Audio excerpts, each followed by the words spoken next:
Well, thank you for the kind introduction, and thank you very much for the opportunity to talk to you this morning. As was highlighted, I think what you'll see is some areas where we have exact overlap of interests, but also some areas which are different, and that's because the UK has structured its energy program slightly differently in how different things are put together. But anyway, we'll try and explain that. I'm going to give, on the whole, a relatively general talk. I'm going to spend some time telling you about what the Energy Storage Research Network and Energy Storage Hub are. Then I'm going to give you an overview, very quickly and rather general, of the main research focus areas. Some of you may be interested in the detail of those, and I will or won't be able to answer that depending on whether it's an area I also work in. If time permits, depending on time, I also like to give you a sense of some of the things that we're interested in specifically. So it will go from a hub overview into a kind of general view of all of the topics into a more specific area about some of the research I'm involved in. That's the idea anyway. So the Energy Storage Supergen Hub is a national program. It started about just under 12 months ago in June 2014. It's led by Professor Peter Bruce, who's now at Oxford University, and he leads the work on lithium-air batteries in the hub. This hub is focused on energy storage for transport and for grids. So we have a focus on both topic areas in that it's a little different to this network. I lead the work on flow batteries. Patrick Grant leads the work on supercapacitors. Saiful Islam is a theorist, and he supports a number of the programs in terms of modeling and simulation of materials, and he leads on that activity. Jonathan Radcliffe leads on regulatory and policy aspects around storage, particularly for networks. Claire Gray leads on sodium batteries, sodium-ion batteries. Goran Strabak leads on our power system economics and our network economics, and I'll show you an example of some of the work that's come out of that in terms of the context for storage for grids in the UK. Ji-Hong Wang leads the work on compressed air energy storage. Paul Jennings is at Warwick Manufacturing Group, which is quite a high TRL research institute, which we don't have many of in the UK, and he leads the work on manufacturing and scale-up, mostly around lithium-ion batteries. Andy Cruden leads the work on integration of energy storage into grids and into vehicles, so power electronics, power control, and so on. And Yulong Ding leads the work on thermal energy and cryogenic energy storage. So that's the core team. And the packages of work are shown up here with some vertical packages around different technologies, some of which map onto your interests. In fact, many of them do. And then some cross-cutting activities around manufacturing, integration, and economics. So that's the hub. One of the things we do is we organize events ourselves, and if anyone's interested, we put on this national conference in the UK. It's open very much and welcomes international participation. It was run for the first time in Warwick last year with about 350 attendees, and it covers the whole breadth of energy storage, and the call for papers is out now, so if you're interested in having a look at that, we very much welcome submissions. So the hub itself, as I've said, it focuses on transport, it focuses on grid. It also, bears in mind that the majority, particularly in lithium-ion battery applications today, is in consumer electronics, but that's not its main focus, but it needs to reach out to it. It also has a range of industrial partners which cover the transport and grid space, so companies like Jaguar Land Rover in the UK, Isentropic are a small developer of heat pump storage. Johnson Matthey have got very much into energy storage, particularly around lithium batteries, both in terms of materials, cells, and stacks. They've purchased a 123's manufacturing plant in China, so they can go right up the supply chain. And then we've got people interested in grid storage, like our National Grid, who run the wires and pipes in the UK. This is a distribution network operator, an EDF, or an energy supplier that you'll know.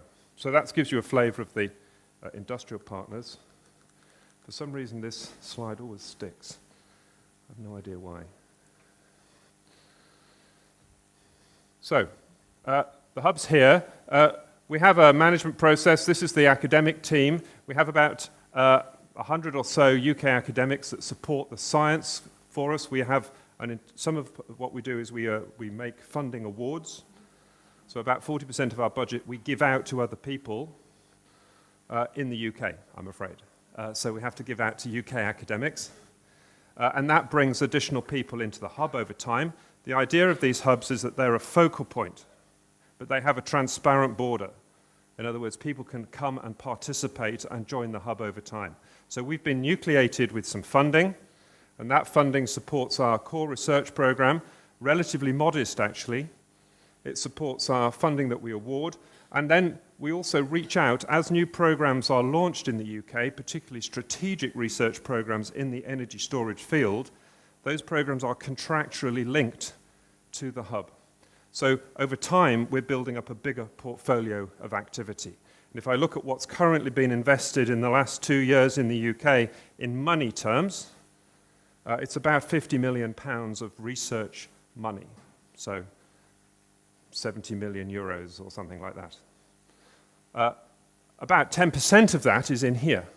Okay, so about 90% of it is not in here, but it links to this through these challenge calls. So over time, we become a bigger coherent community working together. And that has its advantages and it has its challenges. And I'm happy to share that if you want to in conversation or discussion later. We have an outreach activity and a translation activity and a network activity as well. And we also, of course, are the lead for storage in terms of the ability to comment in the UK. That's the idea. And there are a number of other such hubs elsewhere in different energy sectors, and we integrate with those. Okay. So let's talk a bit about the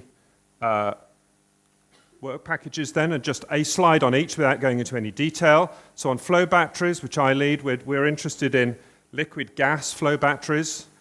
So we're working on effectively half a fuel cell, half a flow battery. This is a vanadium hydrogen one. We're working on a cerium hydrogen one, and we're working on a polysulfide air hydrogen flow battery. In lithium and sodium batteries, it's mainly around lithium air, which Peter Bruce leads, and also around sodium-ion batteries, which Claire Gray leads. And if any of you are interested in the details of that, I'm probably not the best person to answer your questions, but that's got a very strong material science focus. Plus, it's supported by kind of engineering science around the relationship between battery materials and their safe use and durable operation in service. Patrick Grant's leading the work on supercapacitors, and this has, I guess, a focus on two things. One is around trying to use iron oxide as a low-cost material, and the other is Patrick specializes in functionally graded manufacturing processes by spraying that can be operated at some scale. And so this is looking at how we make graded electrodes for supercapacitors in this particular activity.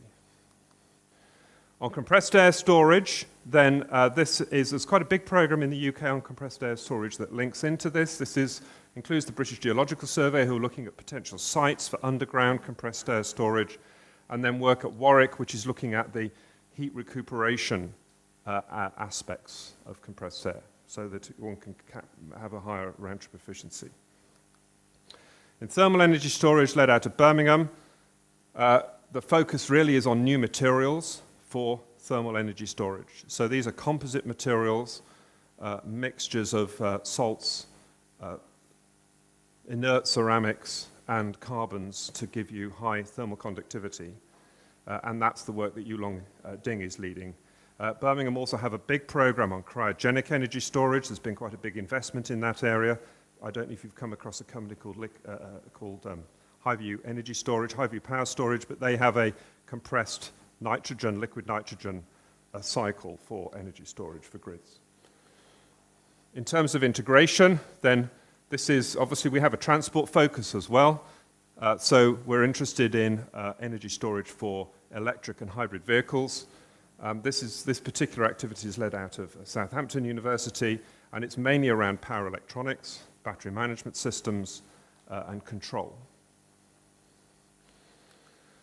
And then in terms of scale-up, there's been an investment in Warwick University, run by the Warwick Manufacturing Group, on a battery production line facility, so a pilot line for battery manufacturing. It's particularly focused on the transport sector, so making battery cells and battery packs for automotive.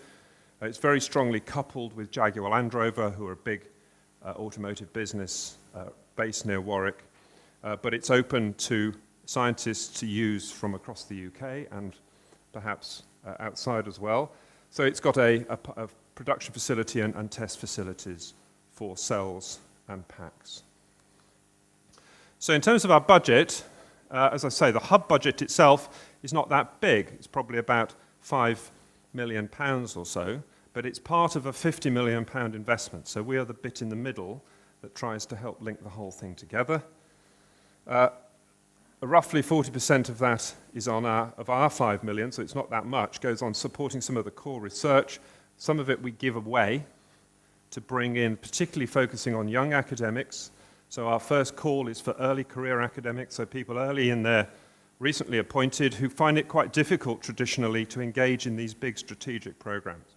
They tend to be full of grey-haired people, and actually what you want as well are people who have got lots of enthusiasm and new ideas. So the idea is to try and bring them in alongside the grey-haired folk.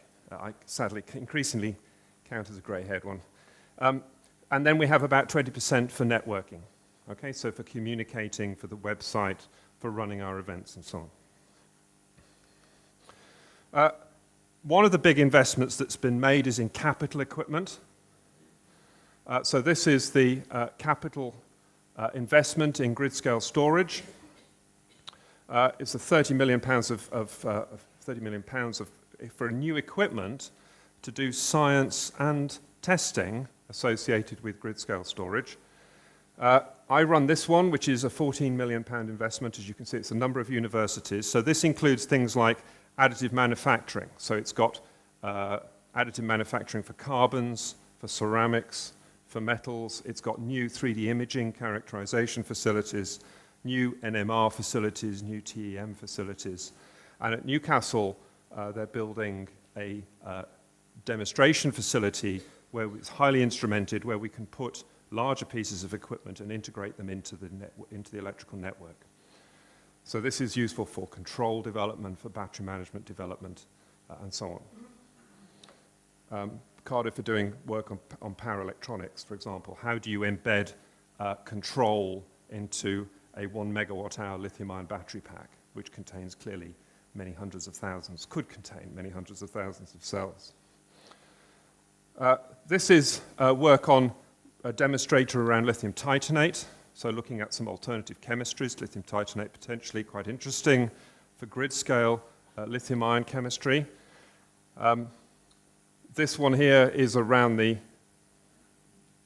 this one here is the cryogenic one, so this is around the liquid nitrogen cycle, and in fact they've put in place there a demonstrator plus labs specially around trying to understand, or give them the facilities to look at the cryogenic cycle, so not just the storage of heat, but the storage of cold.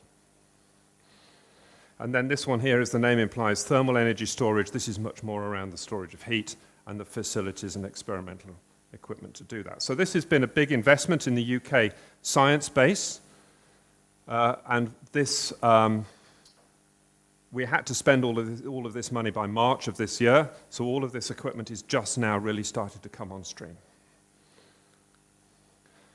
Noting the broader range of interests in this particular hub or this particular program, we also have a hydrogen and fuel cell supergen hub, of which I lead. So this is the equivalent of storage, but focusing on hydrogen and on fuel cells, not the two necessarily together. So it's the champion for hydrogen and it's the champion for fuel cells. Those can overlap, but don't have to. I'm not going to talk about this in any detail, but if you're interested in it, then perhaps we're free to discuss over coffee. Again, it's got a similar structure with a core program led by academic. That includes hydrogen storage, which is led by David Book at Birmingham and Tim Mays at Bath. It includes solid oxide fuel cells, which is led by John Irvin at St Andrews. It includes polymer fuel cells, led by Antti Kuusnack at Imperial College. It includes systems, led by Neelay Shah at Imperial College. Hydrogen production, led by Ian Metcalf at Newcastle University. Okay, and again, we have a range of industrial partners that are active in this space. So if you're interested in that, let me know. I thought I would just start, though, by going through some work that's been quite influential in a UK context, looking at trying to put your arms around the value of storage for low-carbon electrical grids. It's actually quite a difficult question to answer. What's the value of the storage?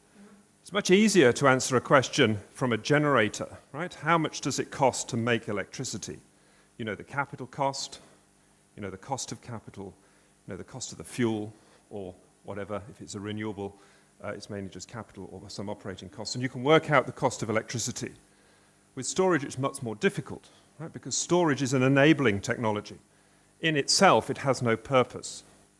Right? All it does is waste energy. Yeah? You always get less out than you put in. So its value is entirely as an enabler. We would describe it as a middleware technology. It's to make the system work better. Okay, so actually putting a value on that can be quite difficult.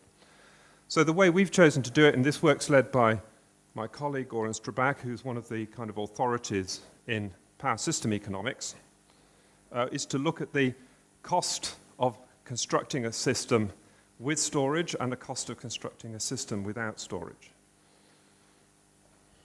And it's built, and the analysis is done against a range of current and future systems that the UK may choose to build.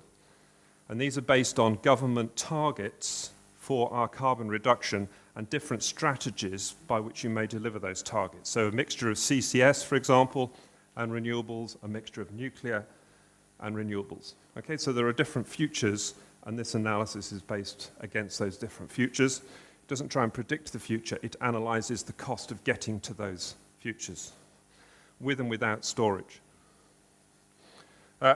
And if you want to look at the detail, and I'll show you a few key outputs from it in a moment, the report is available on the internet. Now, that came out almost 3 years ago now, and the work continues, and it continues in the Supergen program, and the new phase of work is to look with more granularity at and to embed in the models more detailed descriptions of the storage technology, because this particular piece of analysis is based on a very simplistic view of storage, which stipulates a particular power, a particular number of hours, and a particular round-trip efficiency. It doesn't relate that round-trip efficiency to C rate, it doesn't relate it to any lifetime constraints, it just looks at the sensitivity to those. But I think it's a good first start. In the UK, for those less familiar with our energy system, most of the low-carbon capacity, if it's based around renewables, will go into the north of England and Scotland, and most of the load is in the south. So we have a big north-south constraint where we have not got the capacity to move sufficient power from the north to the south, particularly if we put new capacity into the north, especially if we shift more demand, electrical demand, into the transport and heat sectors. So decarbonize electricity, use electricity for cars, decarbonize electricity, use electricity for heat.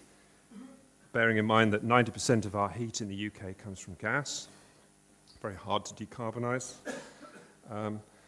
What you find is that storage kind of plays two main roles in future low-carbon systems in a UK context. The first is what we might call bulk storage, plays a role up in the north of the UK, near Scotland, balancing wind farms. And in the south, it's more about distributed storage, so smaller scale storage on the distribution network, not the transmission network, managing peak demand in the low voltage distribution system, which is the system that goes into your home, into where we actually use it. Okay, because if we're going for more heat and transport, we find huge constraints in the low voltage system, and if we go for more wind and so on up in the north of Scotland, we come up with big constraints on the north-south transmission. So the value comes in many ways. So this is a plot of the value of storage with these rather funny units of pounds per kilowatt year. These are units that power system engineers use to compare the cost of different generating assets. So that's why it's there. If you want to turn it into pounds per kilowatt, you roughly multiply it by 10. So 100 pounds per kilowatt year is 1,000 pounds a kilowatt, depending on the cost of capital and so on and so on. It's roughly 10. What this shows you is that as we go forward in time against these different UK visions of the future, the value of a function that storage delivers significantly increases. In 2020, it's saying it's about £100 per kilowatt year, so we could make money if we had a storage that we could sell at £1,000 a kilowatt or less. And this is for 4-hour storage, so that's £250 a kilowatt hour. In 2030, £5,000 a kilowatt, so roughly £1,250 a kilowatt hour. And by 2050, £11,000 a kilowatt, right? Almost £3,000, £2,500 a kilowatt hour. So what that shows you is that the value of flexibility, which is what storage ultimately delivers to the system, becomes much more significant as we build systems which are much harder to control. Because this system is basically wind and nuclear, and it's a complete nightmare from a power systems engine perspective. Right, there's no inertia in the system anymore. There's no thermal plant in the system giving you inertial backup. It's a complete engineering nightmare. So you need stuff that gives flexibility, and you value that flexibility much more highly. So this has got lots of people quite interested because it shows that there is potentially for the UK, if you had storage available at scale with the right life, it would save the UK about £10 billion a year in investment. What else do you take from that? You can get predicted duty cycles. So you can get duty cycles on the low voltage network, you can get duty cycles on the effectively transmission side of the network on the bulk store. You see they're very different. And so one of the questions is, well, you know, if that's the duty cycle, what technology would deliver that? Probably not a lithium battery. Or if a lithium battery you wanted to use, you'd need to think differently about your duty cycle. So it's how do you relate the technology to the operating strategy? At the moment, the power system guys are rather agnostic. They treat the technology as a black box, but we know that's not right, and everyone knows that's not right. We need to find a better way to integrate this. What about the value of energy versus the value of power? So this is, again, the value of added storage duration, and it's an assessment of what extra value do you create as you add more energy into your store. You make the tank bigger. Well, you find that really, from at least in the UK context and in this analysis, a few hours is about right. You don't really need, the system doesn't value a store with more than a few hours in it, at least economically. That's not to say that the system operator doesn't value a longer store from a security point of view, but at the moment, economically, we don't value it. So if you want long storage durations, which you may well, you need to have a technology that scales clearly energy differently to power. So things like compressed air, energy storage, hydrogen, flow batteries or whatever are going to play out down here in a way that lithium batteries won't. What about fast storage? So this is not delivering so much energy, this is about delivering power, and it's delivering power quickly. And what this analysis again shows is that in terms of the ability in a system with less inertia in thermal plants, like a gas turbine, you need more fast store. Because at the moment, the system's buffered by the inertia in a spinning turbine, right? So you've got some delay, some lag. If the turbines go away, you haven't got it. So what happens, these numbers, if you remember, were about 100 before. And you find these are different scenarios. Ignore them for a moment. And you find the value is much higher. So the value of fast storage is very high. Now, the market isn't as big, but the value is high. A surprising conclusion was we looked at the sensitivity to round-trip efficiency. These are 3 round-trip efficiencies for 3 generic stores. So this might be hydrogen, that might be a flow battery, that might be a lithium battery. So it's how much energy we get out. And what we found in the UK context is that for early markets, for the deployment of up to a few gigawatts of capacity, the efficiencies are relevant. What matters is the cost, actually, and the life, not the efficiency. That's not to say efficiency isn't important, because if you've got a high-efficiency store, you can ultimately access a much bigger market for your store than a low-efficiency store. But in early market adoption, it's not the first thing to worry about. In fact, there are some weird incentives which can actually mean that you make more money with a less efficient store. Right? If you've got incentives in there to stimulate the ability to accept energy. You actually make more money with a lower efficiency store because you can receive more energy. Now that's a market failure, but it's a consequence of some fiscal incentives. We also looked at the value of about, this is just a comment really, which is to say that I said multiply the numbers by 10, okay, to get from this annualized cost to a capital cost. And that's true for a 25-year life and a 7.5% cost of capital. If your store has a 10% life, 10-year life, and a 14.5% cost of capital, that value, you can only realize that value with a capital cost of £2,500 a kilowatt. In other words, you have to be half as cheap if it lasts less time and it's less proven. So what this tells us is that lifetime is really important and risk, technology risk, is really important because these technologies are going into a market where people are used to making capital investment. Right? They're used to it. They're used to spending money on copper wires and transformers, which last for 40 years. Not something that's going to break after 5 years because the anodes lost all of its capacity because of SEI formation or something.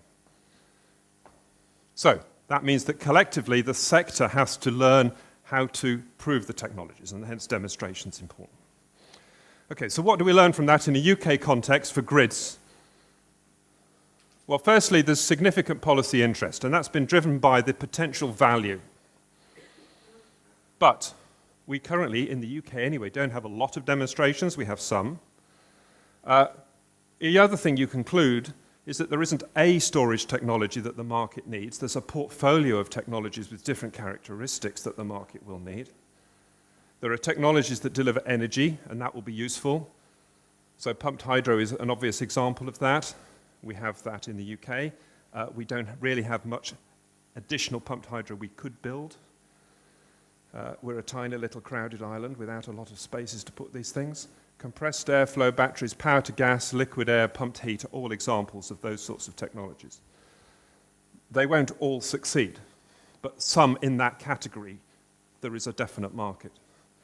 There are technologies that deliver power, so frequency regulation and frequency response, things like supercapacitors and flywheels, and there are some that deliver a bit of both, and a lithium or other sorts of batteries tend to fall in that category. They're a bit of a good at both, but not great at either. So, for the UK anyway, we're likely to need the portfolio of technologies, and I think that's another key conclusion. Perhaps it's obvious if you work in energy storage, it's less obvious if you're a policymaker where you think everything should be around technology X and that's it. Life's not as simple, we need a portfolio. Okay, so I've got a few minutes left to show you just a flavor of some of the work that we're doing. I'm going to run out of time, but I'm going to go relatively quickly just to give you a flavor. If anyone's interested, follow up. One of the things we're interested in is zinc air systems and rechargeable zinc air systems. So this is one of the challenges with zinc air is zinc dendrite formation, and this is showing, we do a lot of 3D imaging work. So these are some radiographs taken at the Diamond Beamline facility in the UK, showing zinc dendrites forming in real time inside the instrument there. And these are about 100 microns each. And that's interesting because we want to understand how these dendrites form.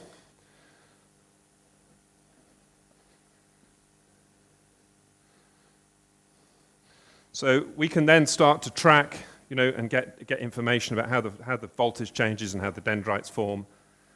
And we can start to get measurements and images off them. So this is showing then a track of the different formation of the dendrites on the surface of the zinc electrode as a function of time. We can start to get information about the structure of these dendrites.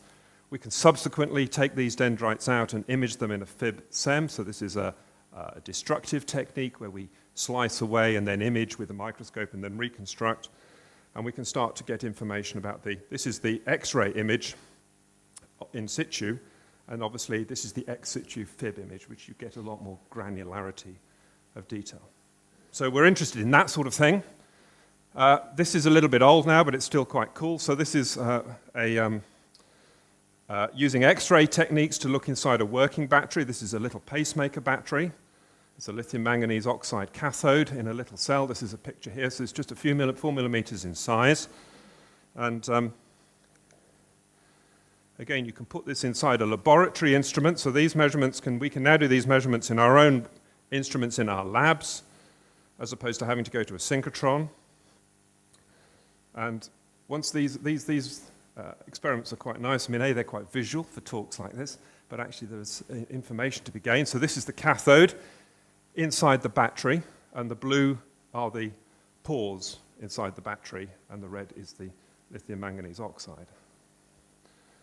Okay, so we can start to look at what's at the cathode inside the battery.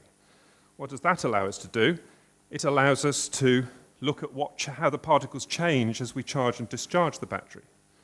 So these different colors here are showing the particles which, as they're charged and discharged.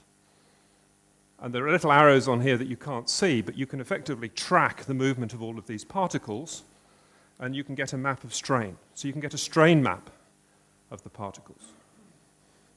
And that's important because some of the degradation characteristics in these devices are mechanical, right? And we're very interested not just in the chemical changes, but also in the structural or mechanical changes. And when you look at this, so this is quite a thick electrode. It's 400 microns thick because it's an energy battery, not a power battery. You find that the change of size of the particles depends where they are. So this is the current collector, and this is moving away from the current collector. And these are growing particles, and these are actually even slightly shrinking particles. So this sort of approach is interesting as a complementary technique to try and understand how these devices degrade during service. I know that some of you are interested in high-temperature materials, so I've also included some of the work we've done. Again, a little bit old, this, but it makes the point. So this is, if you're interested in solid oxide electrolysis or CO2 electrolysis, this is a doped lanthanum ferrite material inside the synchrotron, and it's now at 700 degrees C in the synchrotron. So this is at room temperature, and this is a porous material because it's designed as an air electrode for a solid oxide fuel cell, or an air electrode for a solid oxide electrolyzer. And so now you're the air molecule flying, the oxygen molecule flying inside your structure at 700 C. So you can start to pull out useful numbers. Obviously, it looks quite useful, quite nice, but what numbers do you get? Well, these days, we can take these structures and we can mesh them. We can put them into finite, and once we've created a mesh on this structure, we have all the tools available to us of computational fluid dynamics, finite element analysis, to start to look at predicting the transport properties inside these porous materials and the mechanical characteristics of these materials. So this is an image of the predicted strain distribution in this material as you heat it up. You can get at geometric parameters like volume and porosity, of course, but also surface area and how that changes and so on. So these are the sorts of things we're interested in. And finally, if you're interested in CO2 electrolysis, one of the challenges can be carbon formation. I know you can avoid it, but you can also get it. This is an experiment where we did CO2 electrolysis and then looked at the interface, which is here between the electrolyte and the material that's doing the electrolysis. In this case, it's a nickel-based CGO electrode. And we're looking with a Raman microscope. And Raman is a very good technique for finding carbon.